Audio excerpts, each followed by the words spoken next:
Le problème, du Mars des cartes, de Béline, c'est qu'en fait, moi je soupçonne très fortement, toutes ces cartes sont abominables.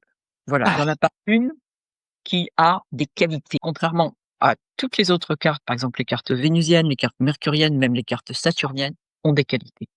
Pas celle-là. Alors, moi ma pensée, c'est que dont c'est pas de Mars, le dieu Mars, dont parle le Magédemon, c'est d'Arès. Arès, c'est le dieu de la guerre, de la Ah, violence, Pluton. c'est le dieu de la brutalité. Mmh. C'est le fils de Zeus et d'Héra et il est souvent, heu, il symbolise tout ce qu'il y a de plus impitoyable, de plus dégoûtant. C'est le symbole de la cruauté, c'est le symbole du despotisme sanglant et même sa propre mère, Héra, pouvait pas le saquer. Alors pour moi, ça en dit long sur le personnage. Il faut voir qu'à l'époque de du Magédemon, c'est aussi le début des idées pacifistes Mmh.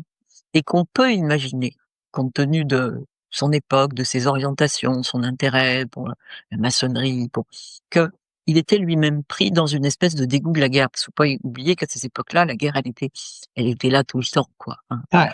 C'est très présent. Bon, donc c'est un dieu, impitoyable, heu, qui est vraiment connu pour son orgie de sang Mmh. et dans ses cartes, pour son orgie de sang et également, c'est vachement important, pour son absence de loyauté. C'est-à-dire que Ah, c'est il y a pas le d'honneur. voilà, l'honneur, pourquoi faire? Heu, Arès, il a pas de surmoi, Mmh. voilà.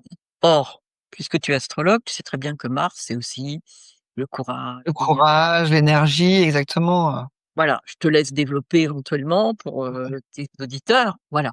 Mais en tout cas, c'est pas quelqu'un qui, réduit en esclavage. Alors bien sûr, il peut être dans le combat, hein, mais il fait pas des coups bas parce que ça, c'est un type de lanterne très particulière. méchanceté, ouais. Voilà, c'est un type de lanterne très particulière, qui permettait de voir sans être vu. Mmh. Voilà, avec un poignard derrière, donc j'explique tout ça évidemment dans le livret.